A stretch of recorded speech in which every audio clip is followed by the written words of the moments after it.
Greetings, cozy knights. Lower your swords and rest by the fire. Tonight, we journey through the hidden world of Skyrim's magic. Those whispered secrets that even the most learned mages of the College of Winterhold have overlooked.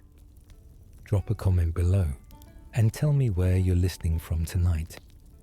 And don't forget to subscribe so you don't miss our next adventure. The Mage Stone affects more than you think. While the Mage Stone is advertised as providing 20% faster learning for magic skills, it actually influences subtle aspects of spell effectiveness that aren't mentioned anywhere in the game. Spells cast while under the Mage Stone's influence have marginally improved duration on certain effects, though the boost is so small that it's nearly impossible to detect without timing spells precisely with a stopwatch. This hidden bonus applies specifically to alteration armor spells and conjuration summons, extending their duration by approximately 2 seconds at higher levels. It's such a minor benefit that even veteran players remain unaware of its existence. Magic perks stack in unexpected ways. The cost reduction perks from different magic schools stack multiplicatively rather than additively, meaning that if you max out cost reduction in 2 schools, the benefit is greater than simply adding the percentages together. A character with 100% cost reduction in destruction and 50% in restoration will find that mixed school spells like Fire Breath, which technically uses both schools internally, cost less than expected. This stacking quirk allows creative players to build characters that cast incredibly expensive spells for free by carefully managing which schools they invest perks into. Spell absorption mechanics work backwards. The Atronach Stone and Atronach perk grant spell absorption, but they function in a counterintuitive way that often surprises players. When spell absorption triggers, it doesn't simply negate the spell's effect and restore magicka. Instead, the spell is cast on you normally. Its effect is calculated. Then that effect is deleted from the game engine while simultaneously adding magicka to your pool. This means for a brief fraction of a second, negative spell effects actually apply to your character before being removed. In rare cases with script-heavy modded spells, this can cause strange interactions where absorbed spells still trigger certain script effects. Elemental Fury works with specific magic builds. The Elemental Fury Shout increases attack speed, but supposedly doesn't work with enchanted weapons. However, through careful testing, players have discovered it does work with bound weapons from the Conjuration School, since the game treats them as magical summons rather than enchanted equipment. This creates a powerful synergy where Conjuration mages can summon bound swords and use Elemental Fury to attack at impossible speeds, effectively turning a mage into a whirlwind of magical weaponry. The interaction is so effective that it approaches game-breaking levels of damage output. Standing stones have hidden secondary effects. While most players know the primary benefit of each standing stone, each actually has a subtle secondary effect that's never explained. The Mage Stone, for instance, very slightly increases the chance of finding spell tomes in random loot, though the boost is minimal enough that you'd need to track hundreds of hours of gameplay to notice. The Atronach Stone grants a tiny passive resistance to poison in addition to its spell absorption, likely because Atronachs themselves are immune to poison in the lore. These secondary effects are so minor they border on placebo, but they exist in the game's code nonetheless. Skill books teaching magic spells exist but are hidden. Within Skyrim's files exist references to skill books that were supposed to teach spells directly, similar to spell tomes but integrated into the skillbook system. These were removed before release, but their data remains. The books were designed to teach novice and apprentice level spells when read, serving as both skill increases and spell acquisition. Modders have restored some of these functionalities, revealing that certain books like Antecedents of Dwemer Lore were originally meant to teach specific alteration spells related to understanding ancient languages. Magic schools train differently against different enemy types. Most players assume all enemies provide the same experience when hit with magic, but the game actually awards different amounts of skill experience based on enemy type and level. Hitting undead with restoration magic grants more experience than hitting living enemies with the same spells, encouraging the intended use of anti-undead abilities. Similarly, using destruction magic against elementals of the opposite type yields more skill growth than using it against standard humanoids. This hidden mechanic rewards players who diversify their enemy encounters. Spell tome prices reflect player skill level. When browsing spell tomes from merchants, the listed prices dynamically adjust based on your current skill level in that magic school. A destruction tome that costs a certain amount at skill level 15 will cost slightly less at skill level 40, even if it's the exact same spell you're looking at. This creates an interesting economy where waiting to purchase advanced spell tomes can save you gold, though the savings are modest enough that most players never notice the fluctuation. Some spells have secret area of effect ranges. Certain spells like Ice Storm and Fireball have undocumented secondary explosion radii that extend beyond their visible effects. Ice Storm's frost damage actually radiates outward in a cone that's 15% wider than the visual blizzard effect suggests, meaning enemies standing just outside the visible storm still take partial damage. This hidden mechanic makes area of effect spells more powerful than they appear, especially in tight corridors where enemies cluster together just beyond what seems like the spell's range.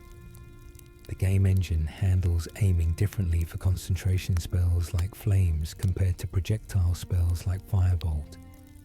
Concentration spells use a hit scan system similar to weapons, meaning they're more likely to hit fast-moving targets at close range. Projectile spells calculate trajectory and enemy movement, sometimes missing agile opponents who dodge at the last moment. This explains why lower-level flames can feel more reliable than firebolt when fighting quick enemies like wolves or skeevers. Master-level spells have hidden channeling penalties. While charging master-level spells like Lightning Storm or Blizzard, your character experiences hidden penalties to armor rating and movement speed that aren't mentioned in any tooltip. During the entire charging animation, your physical defense drops by roughly 20%, and your movement speed is reduced to 70% of normal, making you significantly more vulnerable. This was likely implemented to balance the devastating power of master spells, but the lack of transparency leaves many mage players wondering why they suddenly take so much more damage while casting their strongest abilities.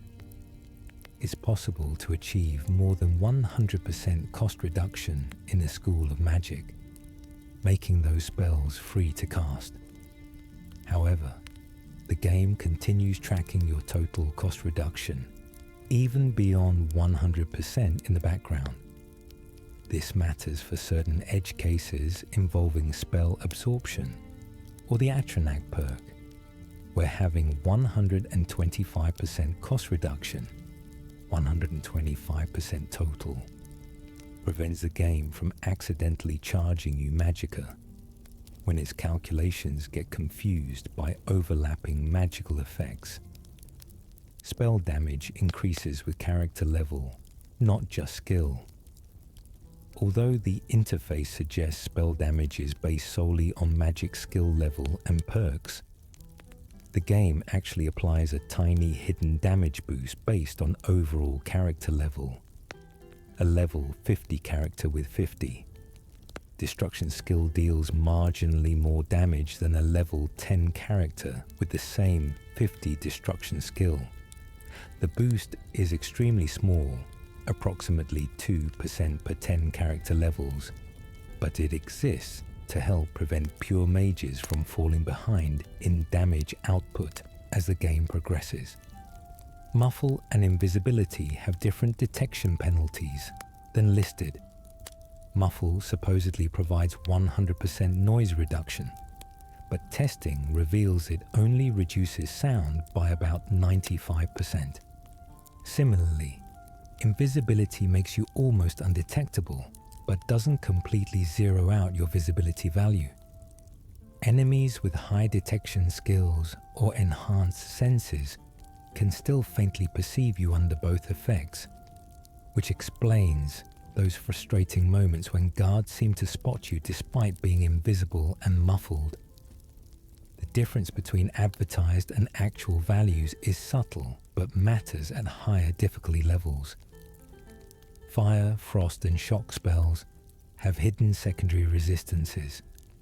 Beyond the obvious elemental resistances, each elemental damage type in Skyrim has a secondary hidden resistance check that occurs after the primary damage calculation.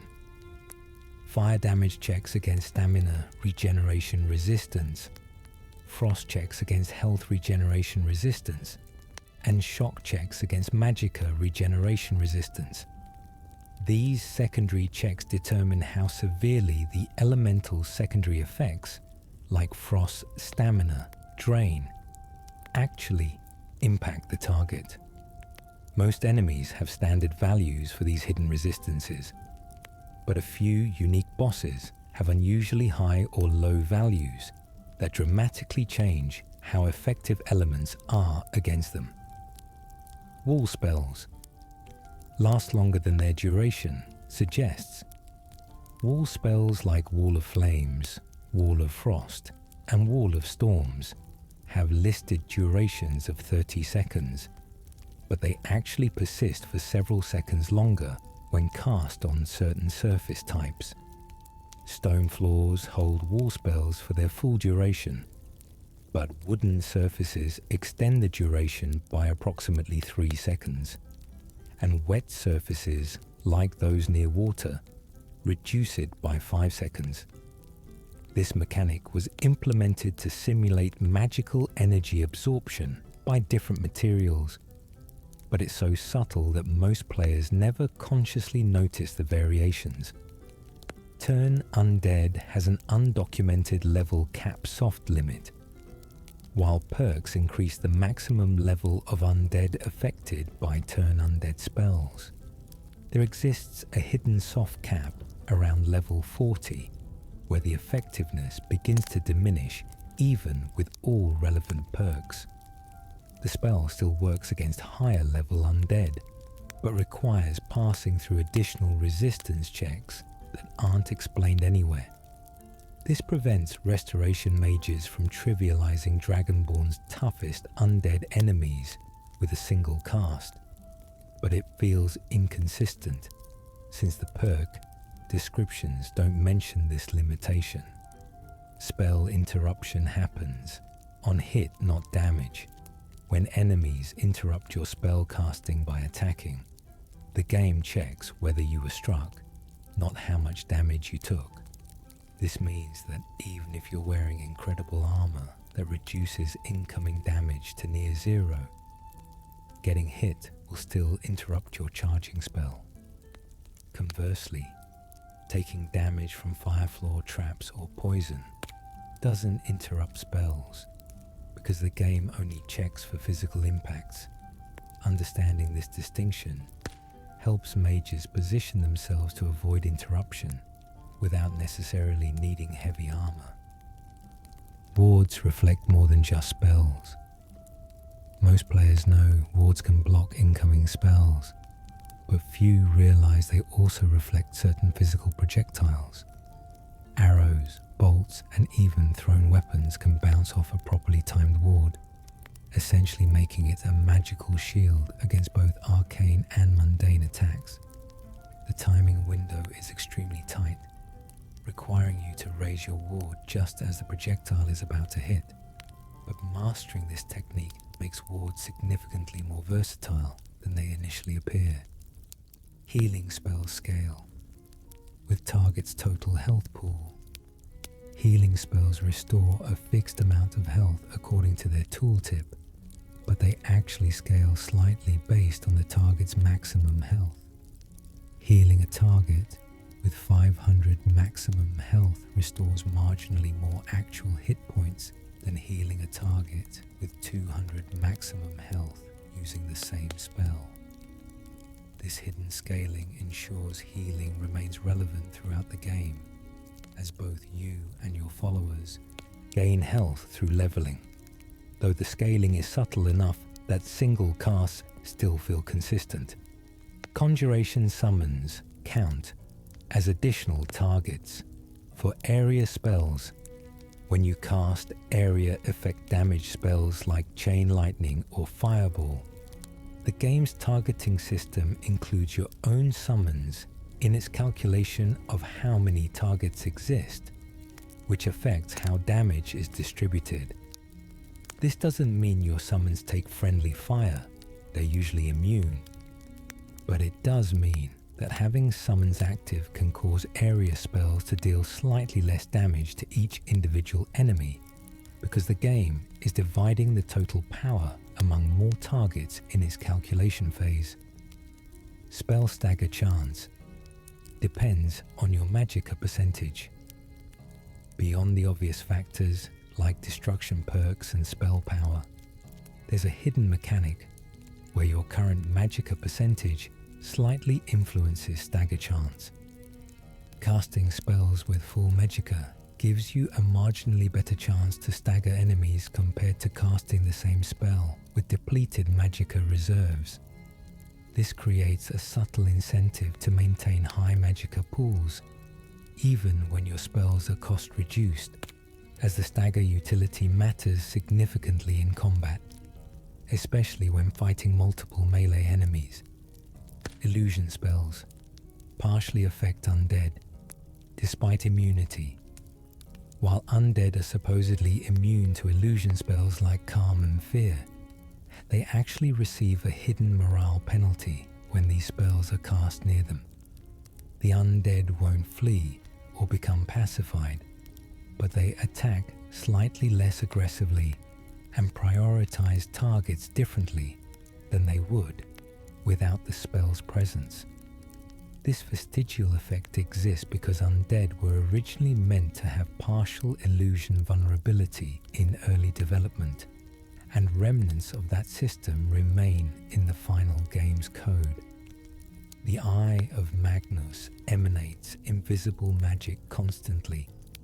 Even after completing the College of Winterhold questline and containing the Eye of Magnus, the artifact continues to emit invisible magical radiation that affects the entire college campus.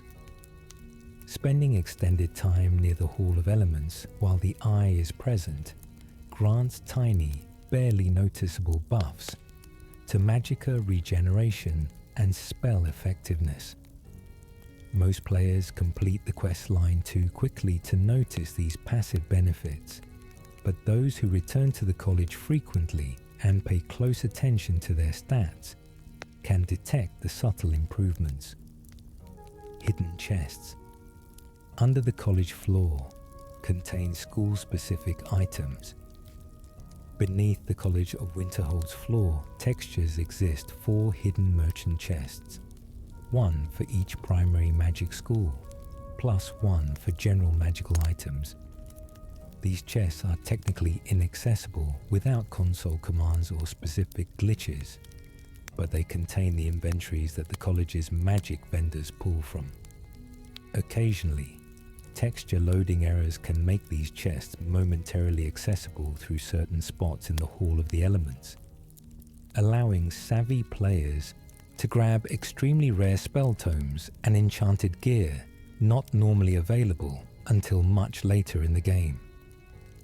The Arcanium Library has books that teach hidden lore. Within the Arcanium, certain book combinations create hidden learning opportunities. Reading specific books in sequence unlocks hidden dialogue options with Urag Gro Shub, where he provides additional lore about ancient magic systems. For instance, reading Incident at Necrom followed by The Legend of Red Eagle in the same visit triggers dialogue about ancient Reachman magic that isn't available otherwise. These sequential reading bonuses are so obscure that even dedicated lore enthusiasts might miss them across multiple playthroughs. The Midden contains an active Atronach forge. Hidden effect: the Atronach forge in the Midden doesn't just craft items when you place ingredients in it. Simply being in the Midden while the forge is active creates a passive magical field that very slowly increases your conjuration skill. Standing near the forge for extended periods provides tiny amounts of experience gain, even without actively using it. This effect is so minuscule that you'd need to spend multiple real-world hours idling in the Midden to gain even a single skill point. But it exists as an environmental storytelling element, suggesting the forge's power permeates the entire area. Feralda's entry test changes based on your actions before arriving. When you first approach the College of Winterhold, Feralda tests you by asking you to cast a spell. The specific spell she requests isn't completely random. It's influenced by your actions before reaching the college. If you've used a lot of destruction magic in the overworld, she's more likely to ask for a destruction spell. If you've been sneaking frequently, she might request muffle. This hidden check was implemented to make the entry test feel personalized, though most players never realize their pre-college behavior influences, which spell they're asked to demonstrate. Tolfdir's lectures increase skill gain temporarily. When Tolfdir gives his lectures about magic in the Hall of the Elements, paying attention and remaining in the area while he speaks grants a temporary hidden buff that increases skill gain rates for all magic schools by 5% for the next 2 hours of gameplay. The buff is so subtle, and the lectures happen so early in the college questline that most players never connect improved leveling rates with Tolfdir's teachings. Those who frequently return to listen to the recurring lectures can stack this bonus by attending multiple sessions close together. The Augur of Dunlane was once a student named Aaron. While the Augur of Dunlane is presented as a mysterious magical entity in the Midden, careful attention to ambient dialogue and obscure books reveals he was once a student at the college named Aaron, who was consumed by his magical experimentation. References in forgotten texts suggest he was attempting to achieve a form of immortality through merging with pure magical energy when his transformation into the Augur occurred. This connection is never explicitly stated, but can be pieced together by dedicated lore seekers. The Sigic monk's intervention was foreseen by Shalidor. Hidden texts in the Arcanium suggest that Shalidor, the college's founder, predicted that one day the Sigic Order would need to intervene in Winterhold affairs. He apparently built certain architectural features of the college specifically to facilitate their arrival, including the anomalies that appeared during the college questline. The Sijic monk Quaranir's appearances at specific locations aren't random, but were architecturally predetermined by Shalidor centuries ago, demonstrated by runic carvings that match exactly where Quaranir manifests. Savos Arin's past is hidden in labelled skull collection. In the Archmage's quarters, there's a collection of skulls that most players dismiss as generic decoration. However, each skull is actually labelled with an NPC name in the game's files, and these names correspond to members of Savos Arin's original expedition to Labyrinthian. Reading certain books about the expedition while in the presence of these skulls triggers hidden ambient dialogue where Arin's ghost can sometimes be heard whispering regrets. These audio cues are extremely rare and require being in the quarters at specific times of night. The college's bridge responds to magical ability. The stone bridge connecting Winterhold to the college isn't just a static pathway. The game engine checks your total magicka pool as you cross, and if it's above a certain threshold, the bridge subtly glows brighter with magical energy. This environmental response to player stats is purely cosmetic and incredibly subtle, visible only under specific lighting conditions, but it reinforces the theme that the college itself is alive with arcane power that responds to magical presence. Staff of Magnus retains power after quest completion. While the Staff of Magnus is primarily used during the college questline to drain the eye's energy, careful testing reveals it maintains a hidden passive effect after the quest ends. Simply having the staff in your inventory grants a minuscule chance to absorb a small amount of magicka from enemies you kill with any method. The effect is so rare and minor that most players never notice it, but it exists as a permanent reminder of the staff's connection to the Magnus, the god of magic himself. Ancano's dialogue changes if you're a high elf. Throughout the college questline, Ancano's attitude and specific dialogue lines vary subtly based on your race. If you play as an Ultima high elf, he's noticeably more cordial and less openly hostile, attempting to build rapport with a fellow high elf before revealing his true intentions. This branching dialogue is easy to miss, since most players don't replay the college questline multiple times with different races. But it adds depth to Ancano's character by showing he's capable of manipulation beyond simple villainy. The Restoration Ritual quest references deeper lore. During the Restoration Ritual spell quest, you must speak with the Augur of Dunlane in the Midden. His dialogue contains carefully hidden references to elder lore about restoration magic, being connected to life force manipulation and soul essence. By piecing together his cryptic statements with obscure texts found in the Arcaneum, players can uncover suggestions that restoration magic was once capable of true resurrection, not just healing, but this knowledge was deliberately suppressed by the college's founders to prevent its abuse.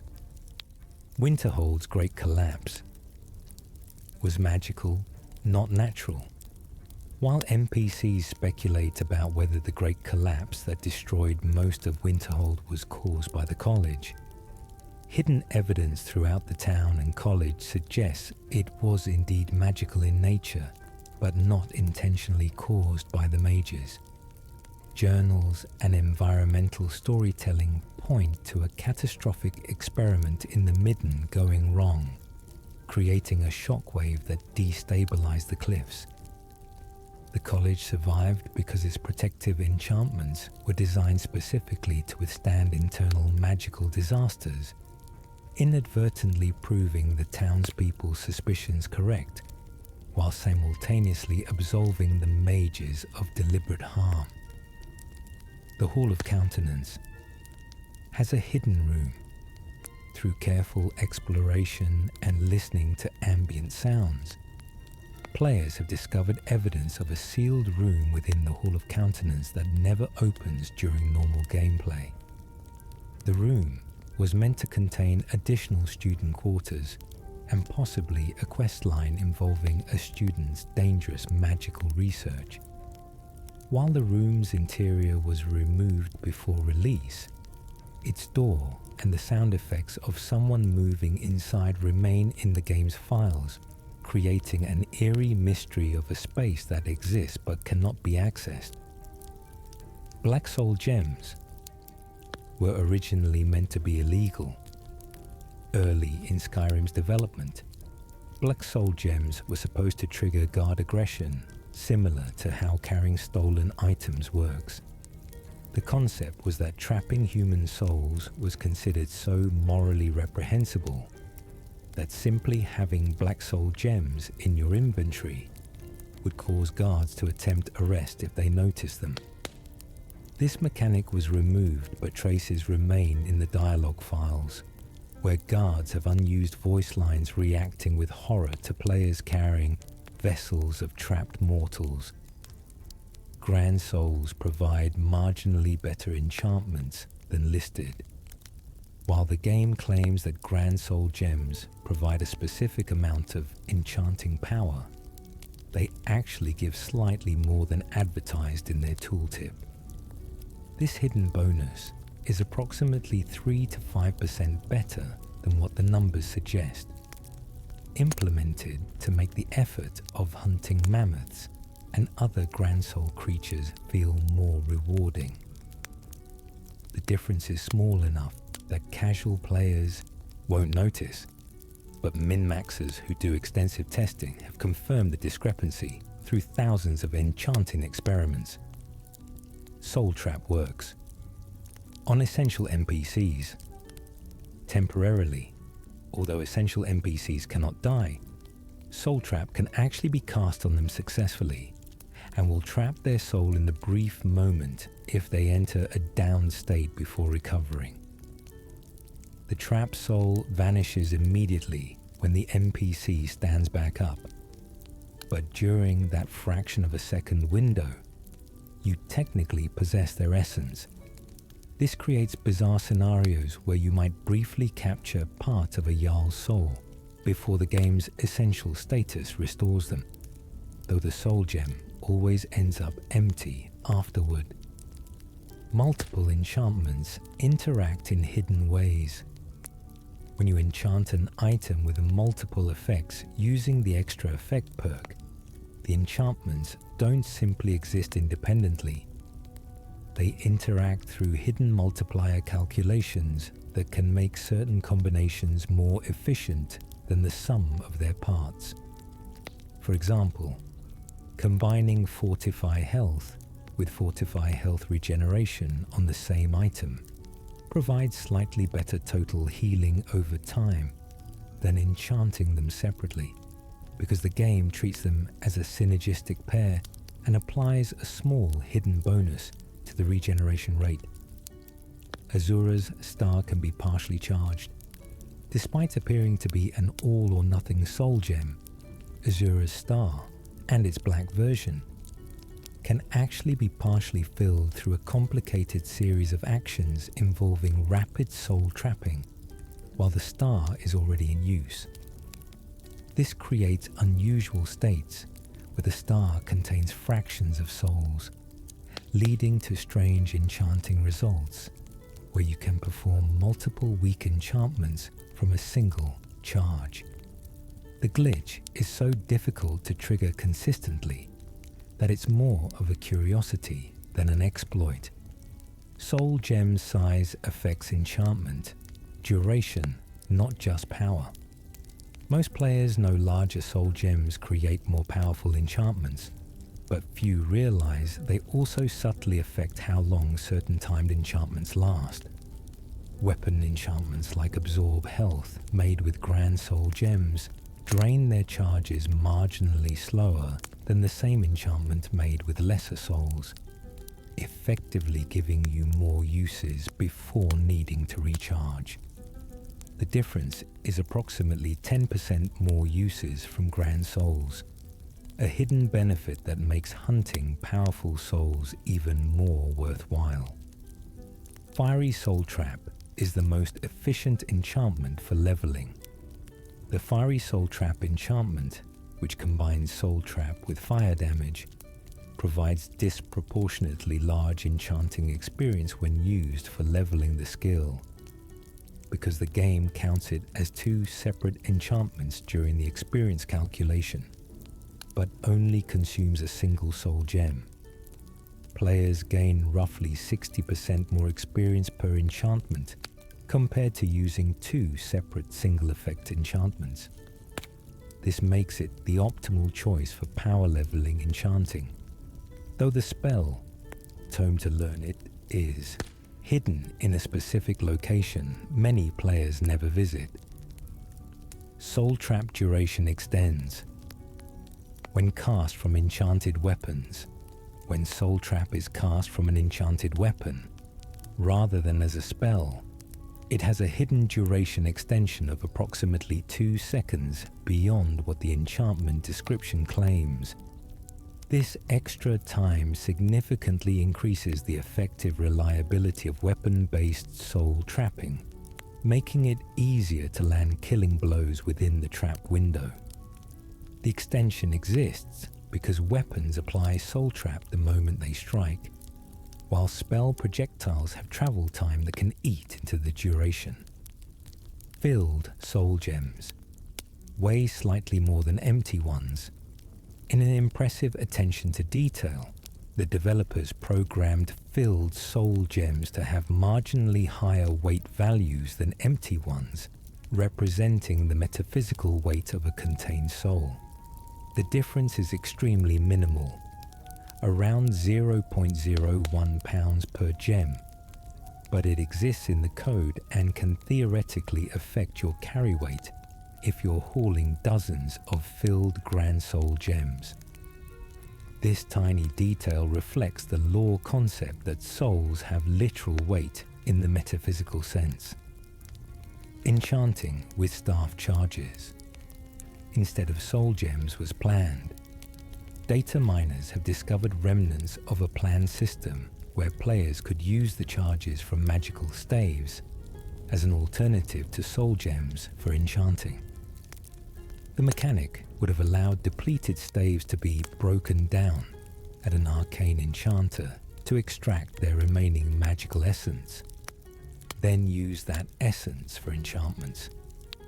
While this system was cut before release, the dialogue triggers and basic framework remain in the game's files, suggesting it was fairly far along in development before being abandoned. Paralysis enchantments have a hidden cooldown. Unlike other weapon enchantments that can trigger on every hit, if you're lucky, paralysis has a hidden internal cooldown, preventing it from proccing more than once every 3 seconds against the same target. This prevents the enchantment from becoming overpowered by stun-locking enemies indefinitely, but the cooldown isn't mentioned anywhere in the game. Players who carefully time their attacks can work around this limitation by spreading strikes to different enemies. Disenchanting unique items was almost included. The developers seriously considered allowing players to disenchant unique items like Daedric artifacts to learn their enchantments, but this feature was removed late in development due to concerns about players accidentally destroying irreplaceable items. However, the permission flags allowing disenchanting still exist in the code for many unique items, which is why mods enabling this functionality can be implemented relatively easily. Some unique items even have unused dialogue prepared for if the player attempted to disenchant them.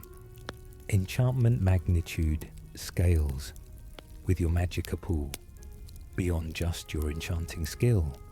The magnitude of enchantments you create is influenced by your character's total magicka pool at the time of enchanting.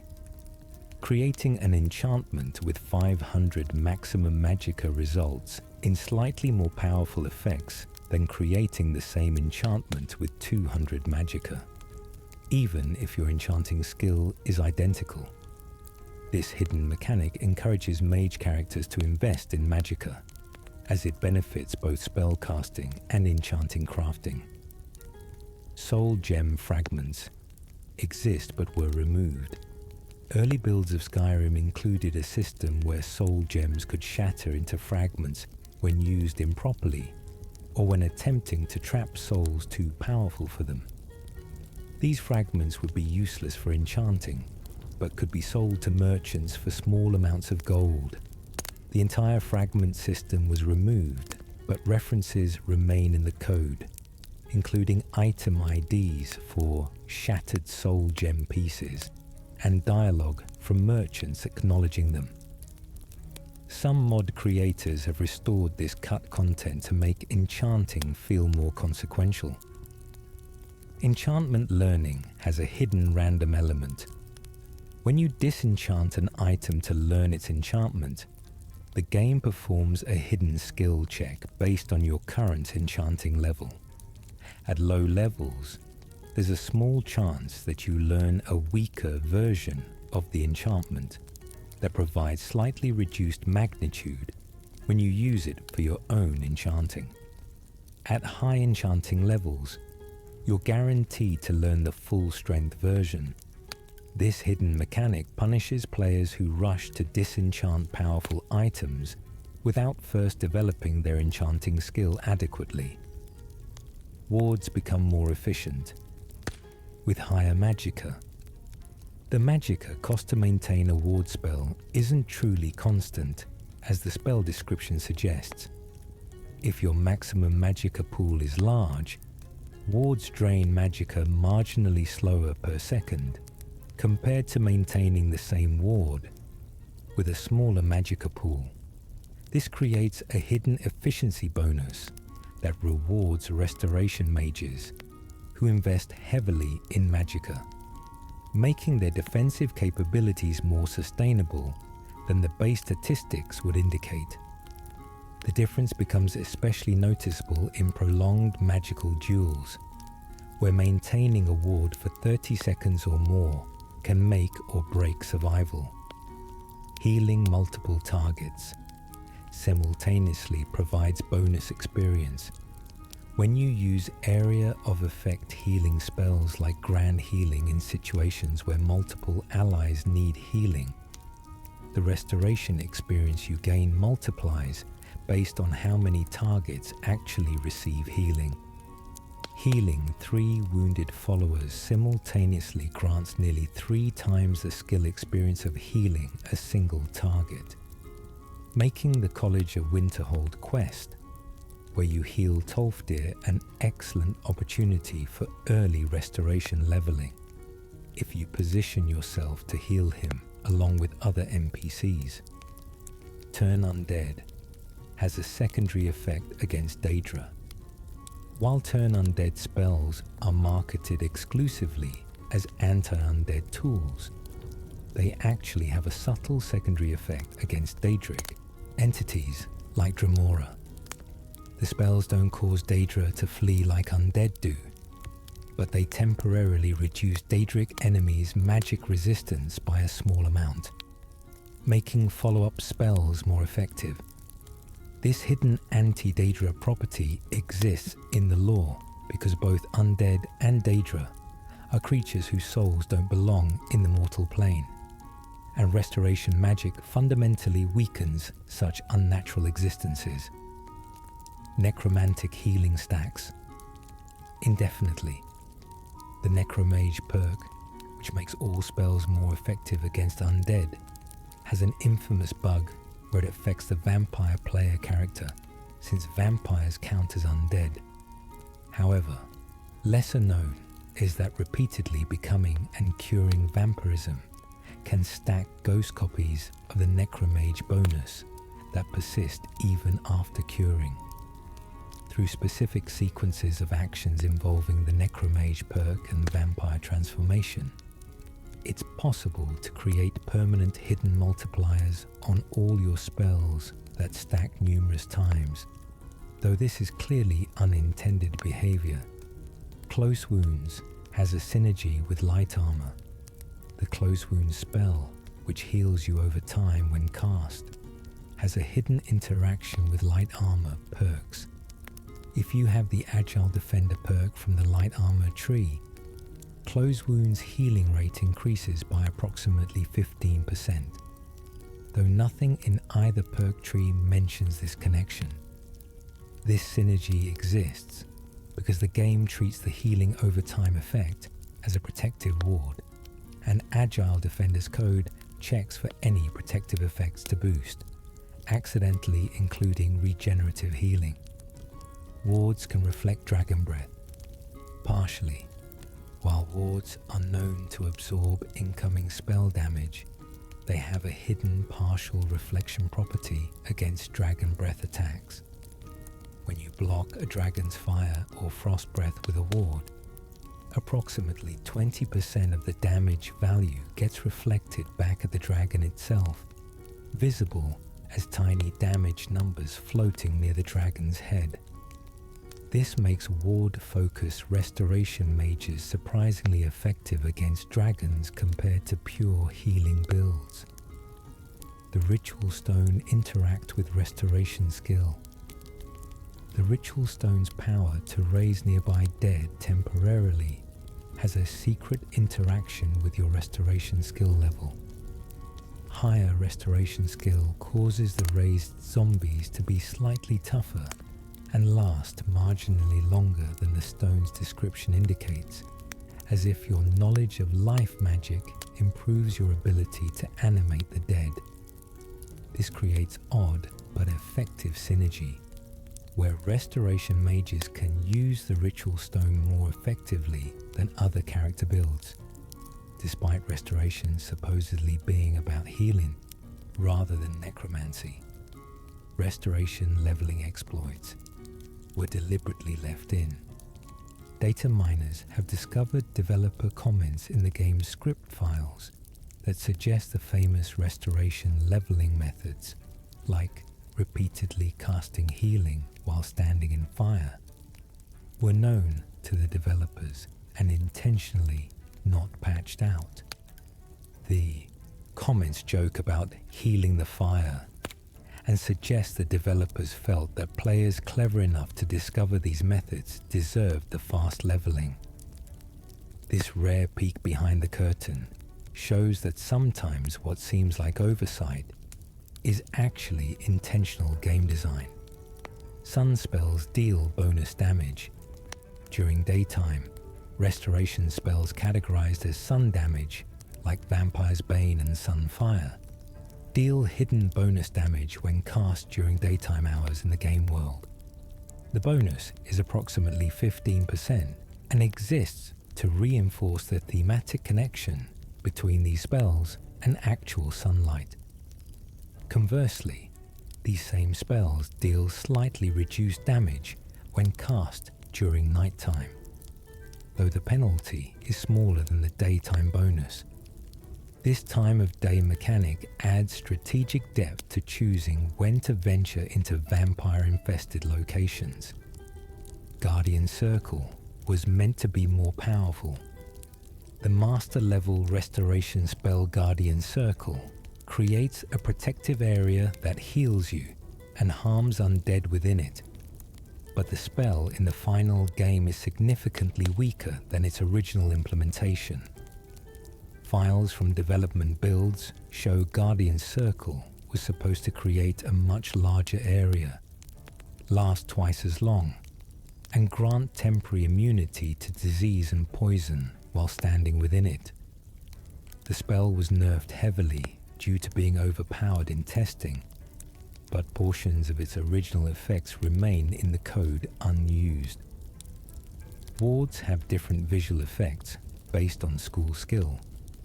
The visual appearance of ward spells changes slightly based on your total skill level in Restoration. Though the changes are so subtle, most players never consciously notice. At low skill levels, wards appear more translucent and flickery, while at skill level 100, the same ward spell creates a much more solid-looking barrier with stronger visible energy patterns. This purely aesthetic scaling reinforces the feeling of progression, but has no actual effect on the ward's defensive capabilities. Healing enemies provides negative experience through certain exploits or unintentional friendly fire. It's possible to cast healing spells that affect enemy NPCs. When this occurs, the game awards negative restoration experience, actually reducing your skill slightly. This anti-exploit measure prevents players from leveling restoration by healing enemies in prolonged fights. The penalty is rarely seen because few situations allow healing hostile targets, but it exists as a safeguard against creative exploitation. Respite perk affects more than stamina. The Respite perk, which causes healing spells to restore stamina as well as health, has an undocumented secondary effect. When healing targets who are affected by stamina draining effects like poison or frost magic, Respite actually removes a small portion of those negative effects in addition to restoring stamina. This hidden cleansing property makes healing spells marginally more versatile, functioning as weak but free cures for stamina damage that would otherwise linger. Ward absorb functions. On a budget system, when a ward absorbs incoming spell damage, the game doesn't simply calculate whether the ward can block the full damage. Instead, it maintains a hidden ward budget that depletes as spells hit it, and when the budget runs out, the ward breaks. This budget system is separate from the magicka cost to maintain the ward, meaning a ward can break from absorbing too much total damage even if you have magicka remaining. Understanding this distinction explains why sometimes your ward shatters unexpectedly, even though you still have plenty of magicka. Restoration as the highest skill level, cap. While all skills in Skyrim cap at level 100 under normal gameplay, Restoration was programmed with a theoretical maximum of 105 built into its skill curve calculations. This vestigial code suggests Restoration was once meant to extend beyond the normal cap, possibly through a unique quest line or as a reward for mastering all healing arts. Though the extra 5 levels aren't accessible without mods, the extended curve affects how experience scales even within the normal 0 to 100 range, making Restoration slightly easier to level in the 70s and 80s compared to other schools. Bound weapon scale with conjuration and weapon skill.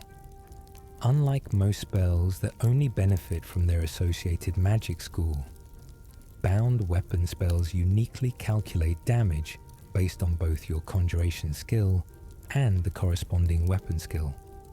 A character with high conjuration but low one-handed skill will use bound swords less effectively than someone who invests in both skills. This dual scaling is rarely explained clearly, leading many players to wonder why their bound weapons feel weak despite high conjuration skill. The system rewards hybrid battle mage builds that develop both magical and martial abilities. Summons have hidden morale values. All conjured creatures in Skyrim possess hidden morale statistics that affect their behavior in combat. Atronachs summoned at low conjuration skill are more likely to retreat, run away temporarily, when damaged heavily, while the same summons at high skill levels fight more aggressively and never flee. This morale scaling exists to make progression feel meaningful beyond just the summon's combat statistics, though the game never explicitly explains that your conjuration prowess affects summoned creature courage. The Atronach Forge has unique voice lines. In the midden beneath the College of Winterhold, the Atronach Forge occasionally whispers, voice lines in an unknown language when you approach it, even when you're not actively using it. These whispers are extremely quiet and difficult to hear without turning sound effects volume up significantly. Audio analysis suggests the whispers are reversed Daedric phrases, though the exact translations remain debated among lore enthusiasts. The whispers change, subtly based on which Daedric items are in your inventory, suggesting the Forge is somehow aware of its creator's artifacts. Dead Thrall scales, with enemy level infinitely. The Dead Thrall spell, which permanently reanimates a corpse, doesn't have a true level cap despite stating it only works on enemies up to a certain level. Through careful manipulation involving the ritual stone and specific timing, it's possible to create permanent thralls from any enemy in the game, including boss-level foes like dragon priests. The thralls created this way maintain all their original abilities and equipment indefinitely, creating an army of overpowered minions that breaks the game's balance but remains technically possible within vanilla mechanics. Dremora Lords remember previous summons. The Dremora Lord Conjuration has unique dialogue that changes subtly based on how many times you've previously summoned Dremora. Early summons feature standard aggressive lines, but after summoning Dremora dozens of times, they begin speaking with familiarity and occasionally reference serving you again. This continuity suggests the Dremora are consistent entities across summons rather than random Daedra, and they're developing a reluctant professional relationship with you despite being forced into service.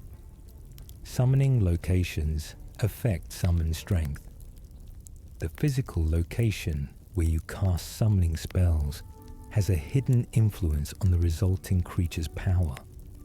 Summoning outdoors in daylight produces marginally weaker Atronachs compared to summoning indoors or at night, reflecting lore about Daedric entities being uncomfortable in bright natural light. The difference is approximately 5% to total combat effectiveness, small but noticeable in extended fights.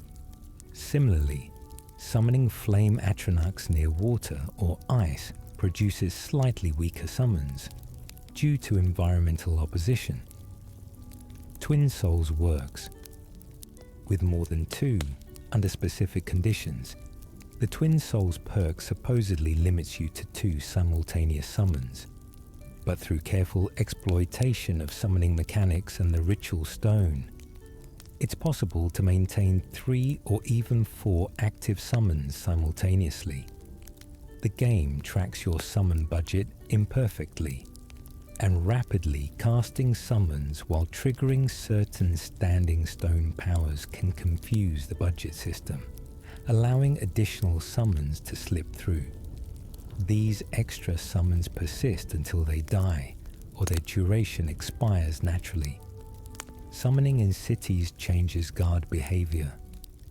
When you summon creatures within city limits, even though it's legal, guards have hidden dialogue lines that play quietly, expressing unease about your summoning. The dialogue is so quiet, it's usually drowned out by ambient noise, but guards will mutter comments about not trusting conjurers and keeping an eye on the summoner. These lines fire based on proximity to your summons and contribute to a hidden reputation variable that very slightly affects how guards interact with you in future encounters. Conjuration tome placement tells a story. The specific locations where Conjuration spell tomes spawn in the game world aren't random, but tell subtle environmental stories. Tomes for summoning Dremora are often found near remains of failed necromantic experiments, suggesting previous mages attempted to bind Daedra and failed. Tomes for bound weapons frequently appear in barrows and Nordic ruins, implying ancient Nord conjurers used these spells. This attention to lore-consistent placement adds depth for players who pay close attention to context clues. Soul Cairn connection remains after Dawnguard. After completing the Dawnguard DLC's Soul Cairn section, your character maintains a permanent hidden connection to that realm. This manifests in extremely subtle ways.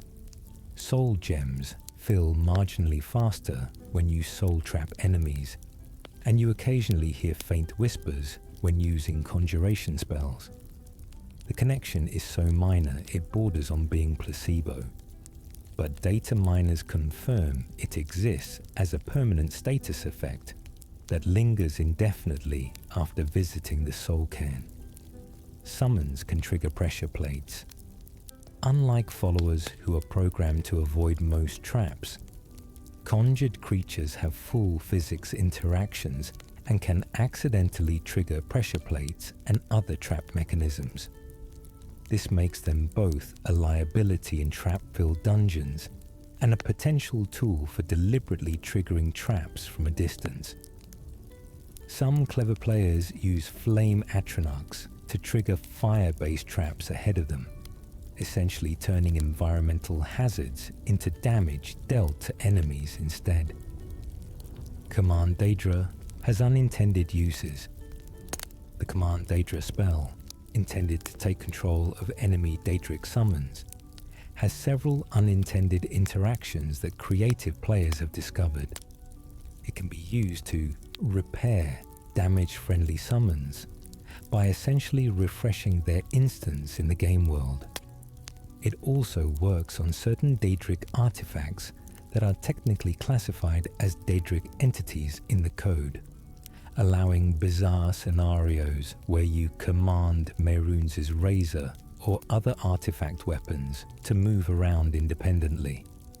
Conjurers have special NPC factions.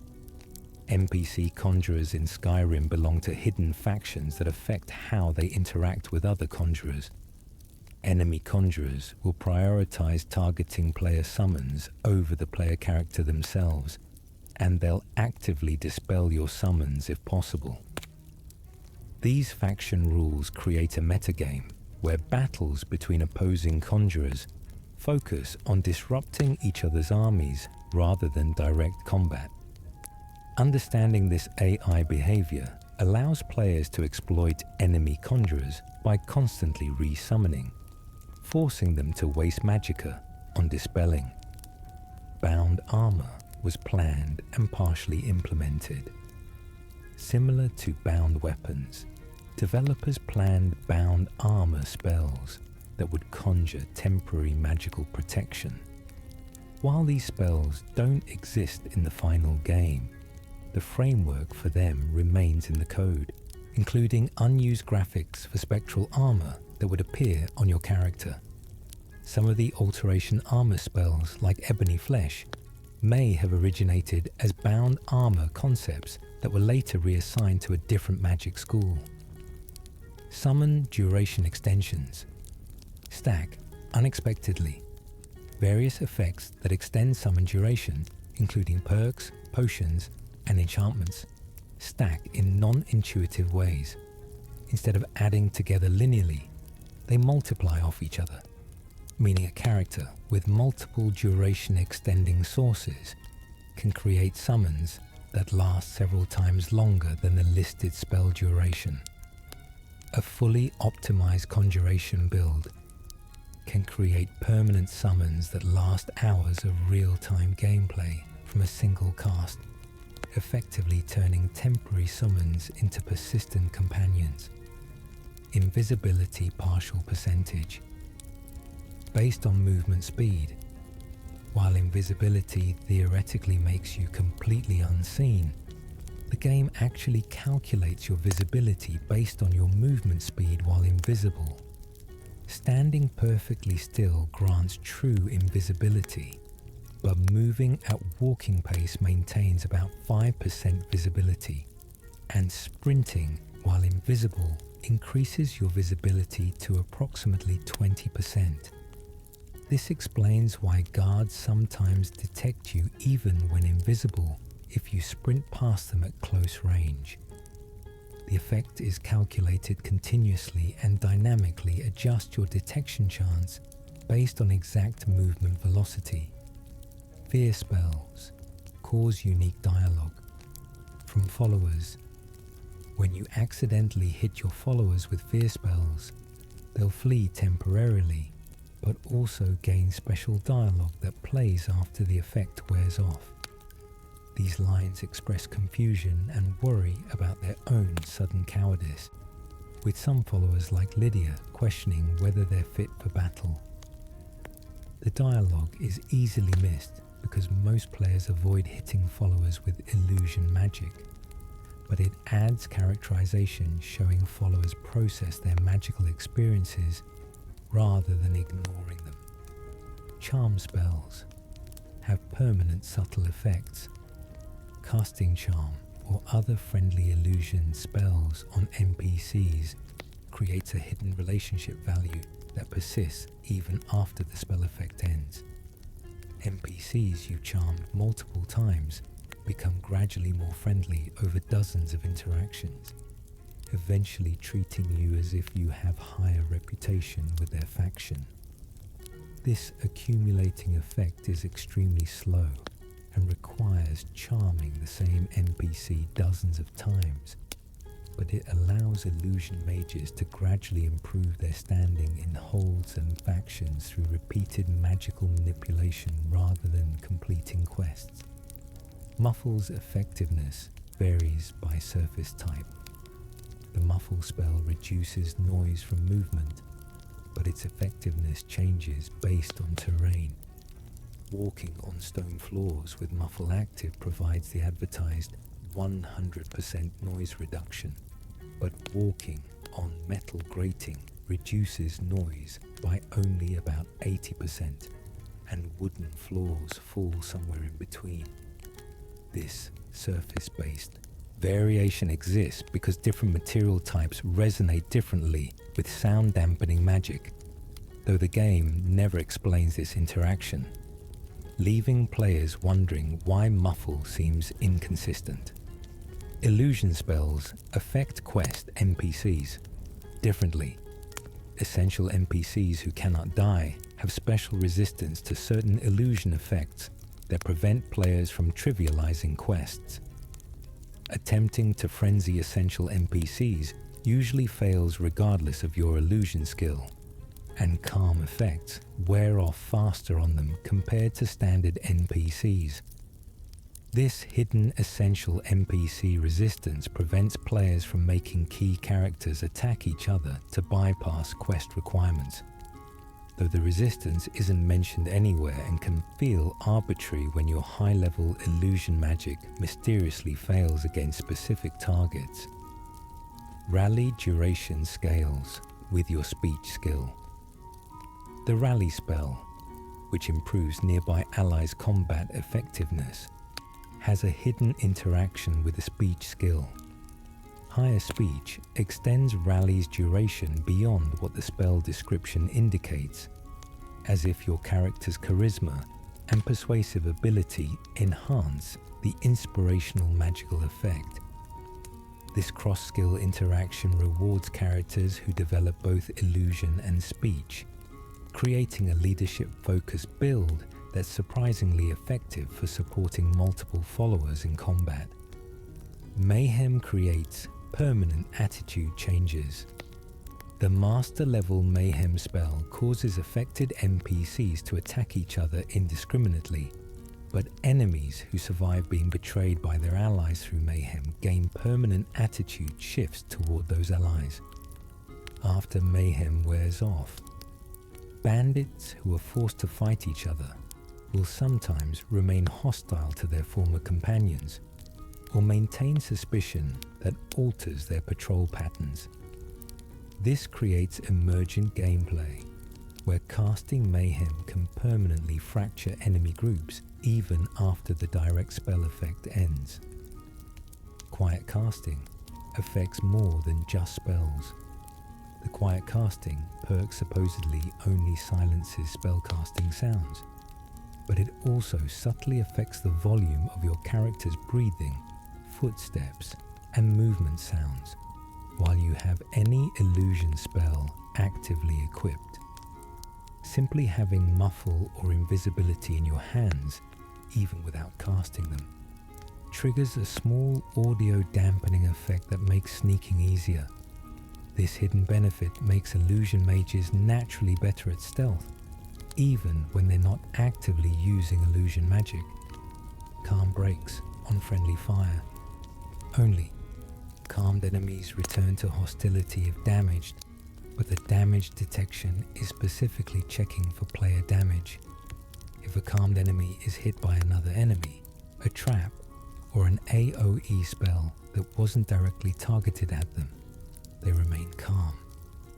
This allows clever players to set up scenarios where calmed enemies fight each other after getting caught in environmental damage, while maintaining their calm status relative to you. The distinction between intentional and incidental damage is tracked separately in the game's aggression system. Vision of the 10th Eye triggers. Hidden effects. The Vision of the 10th Eye illusion spell from the Dragonborn DLC allows you to see what enemies see, but it also triggers several undocumented secondary effects. While using the vision, hostile creatures in the area become confused about your location, gaining a temporary penalty to detecting you even after the vision ends. Additionally, the spell very slightly increases your illusion experience gain for the next few casts, as if seeing through enemy eyes improves your understanding of how to manipulate perception. Illusion spell resistance scales with target intelligence. While not explicitly stated, the chance of illusion spells failing increases against intelligent targets. The game assigns hidden intelligence values to different enemy types, with humanoids and mages having higher intelligence than animals and undead. These intelligence values modify illusion spell resistance, meaning it's significantly harder to frenzy a human bandit compared to frenzying a wolf, even if both are the same level. This hidden mechanic reinforces lore concepts about mind-affecting magic requiring more power to overcome intelligent, self-aware minds. Hysteria stacks with fear effects. When multiple fear effects overlap, whether from different casters or repeated applications, the game doesn't simply refresh the duration. Instead, it stacks the magnitude, creating increasingly powerful fear that makes enemies flee farther and faster. Casting fear followed immediately by hysteria on the same target causes them to sprint away at beyond normal speed, and they'll run much farther before the effect ends than either spell would cause individually. This stacking behavior isn't documented, but creates interesting synergies for illusion-focused builds. Courage line spells affect player character. Despite descriptions suggesting they only affect allies, the courage line of spells, courage, rally, call to arms, actually provides minor hidden buffs to the player character when cast. The buffs are extremely small, approximately 3% improvements to damage and damage resistance, but they exist and can be felt during prolonged combat. This self-affecting property seems to have been intentional to make supportive illusion magic feel less wasteful when used solo, though it's never mentioned in any game text. Calm prevents. Enemy respawning. In areas where enemies respawn after certain time periods, leaving a calmed enemy alive prevents that spawn point from refreshing. This creates a weird scenario where you can effectively disable portions of dungeons by calming key enemies and leaving without killing them. When you return later, those specific spawn points remain empty because the game checks whether enemies at that location are alive before respawning them, and calmed but living enemies prevent the refresh trigger. This quirk has niche uses for players who want to navigate dangerous areas repeatedly without fighting. Phantasmal creatures are affected by illusion. Perks. Summon spectral creatures from conjuration spells like Spectral Assassin are technically classified as illusion effects in the game's backend, meaning perks that improve illusion spell effectiveness actually strengthen these conjuration summons. The Master of the Mind perk, which allows illusion spells to affect undead and Daedra, also improves spectral summons damage output by approximately 10%. This cross-school interaction is never explained and seems unintentional, but it creates interesting build possibilities for characters investing heavily in both schools. Fire spells, light oil slicks. Permanently, when fire-based destruction spells hit oil slicks on the ground, they ignite them as expected. But lesser known is that these ignited oil slicks remain lit permanently until you leave the area. The game stores the burned oil state and will remember which oil slicks you've ignited even if you leave the dungeon and return hours later. This persistence allows creative players to pre-ignite oil in areas they know they'll be returning to, setting up environmental advantages for future fights.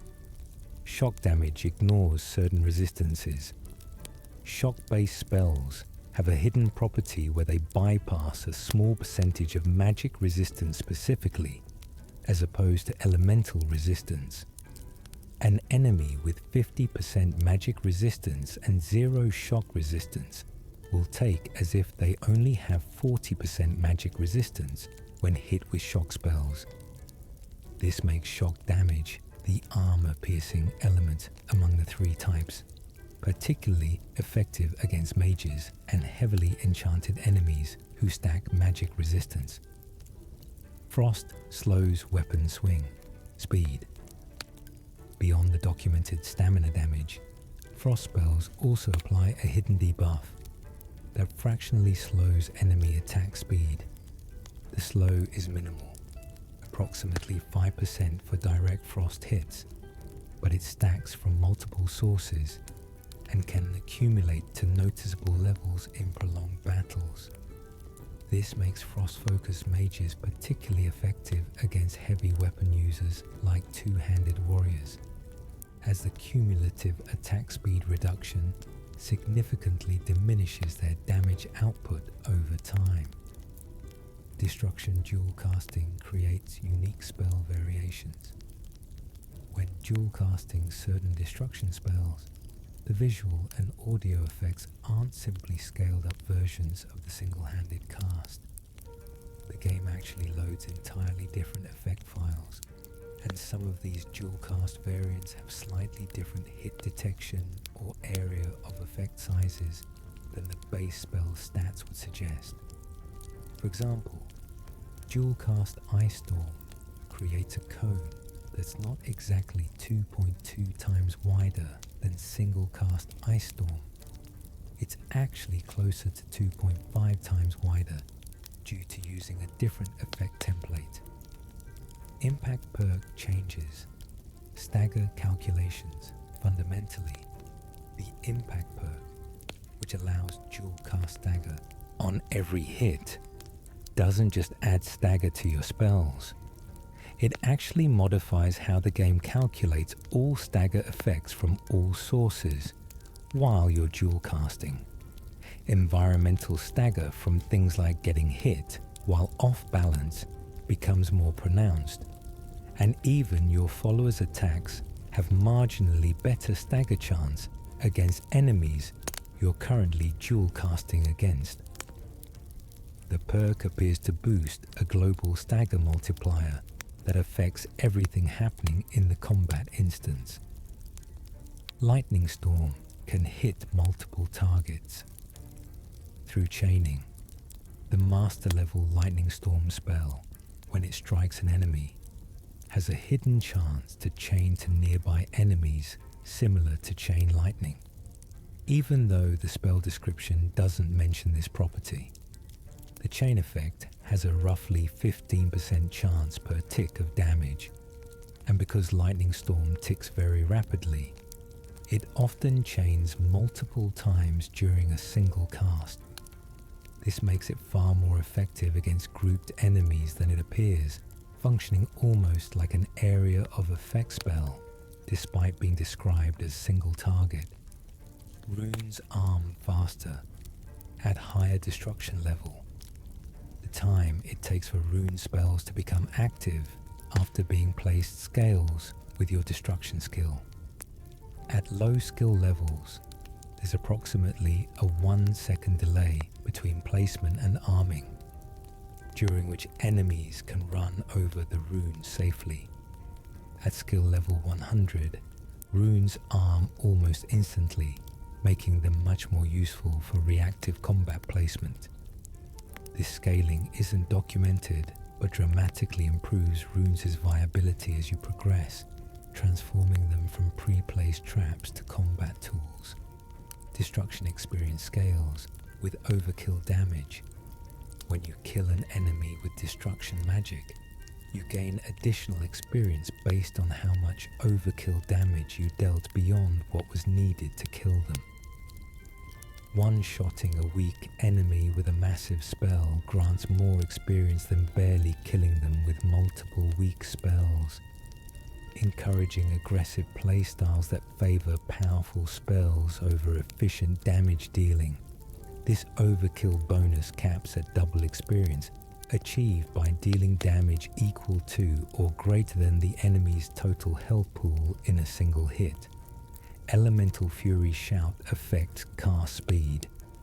While Elemental Fury is intended for physical weapons and supposedly doesn't work with magic, it actually affects the animation speed of destruction spells if you're using staff-based destruction spells. Staves count, as neither weapons nor spells in the game's classification system, allowing them to bypass the restriction. Using Elemental Fury with a destruction staff creates impressively rapid-fire spell casting that drains staff charges extremely quickly but deals devastating DPS. Wall spells have vertical detection. Wall spells like Wall of Flames and Wall of Frost create obvious horizontal barriers, but they also extend vertically much higher than their visual effects suggest. Enemies standing on ledges or elevated terrain up to roughly 10 feet above a wall, spell will still take damage as if they were standing directly on it.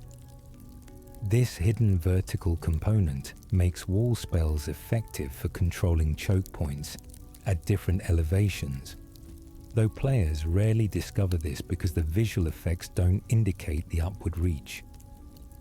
Fire damage has a hidden panic chance. Beyond the obvious burning damage over time effect, fire spells have a small percentage chance to cause enemies to briefly panic, interrupting their current action. This panic chance is separate from the Intense Flames perk and stacks with it, meaning dual cast fire spells from a well-perked destruction mage can turn into quasi-crowd control tools that consistently interrupt enemy attacks.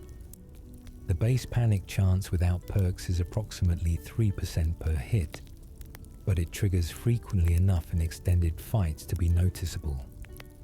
Chain Lightning prioritizes targets based on magicka.